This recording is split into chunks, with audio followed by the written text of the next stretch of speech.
పరిచయం. నమస్కారం.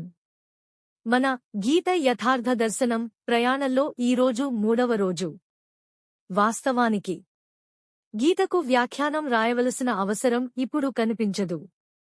ఎందుకంటే ఇప్పటికే వందల కొద్దీ వ్యాఖ్యలు ఉన్నాయి. అందులో 50కి పైగా కేవలం సంస్కృతంలోనే ఉన్నాయి. 0, 15, 0, 40 అభిప్రాయ భేదాలకు కారణం.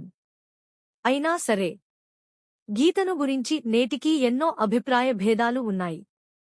అన్నిటికీ ఆధారం ఒక్క గీత మాత్రమే. మరి ఇన్ని భేదాలు ఎలా పుట్టుకొచ్చాయి?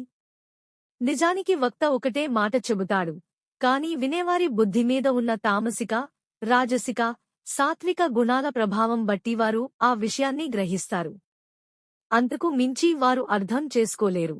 అందుకే అభిప్రాయ భేదాలు కలగడం సహజం. 0, 40, 1, 10 నేటి సందిగ్ధత. చాలా వ్యాఖ్యానాలలో నిత్య సత్య సిద్ధాంతం చెప్పబడినప్పటికీ వేల కొద్దీ పుస్తకాల మధ్య యథార్థమైనది ఏదో గుర్తించడం కష్టమైపోతోంది.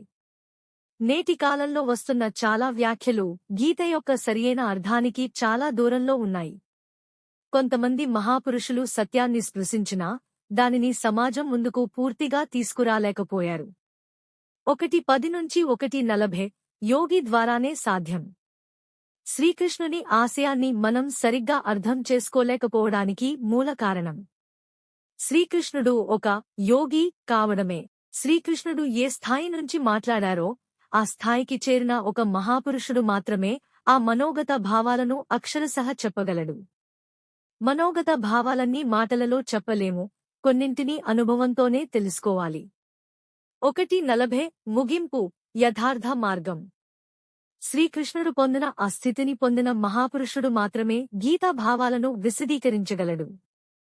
ఎందుకంటే శ్రీకృష్ణుని ముందు ఏ దృశ్యం అయితే ఉందో అదే దృశ్యం ఆ మహాపురుషుని సమక్షంలో కూడా ఉంటుంది. అందుకే అతను స్వయంగా చూస్తాడు, చూపిస్తాడు, మీలో జాగృతిని కలిగిస్తూ ఆ దారిలో మిమ్మల్ని నడిపిస్తాడు.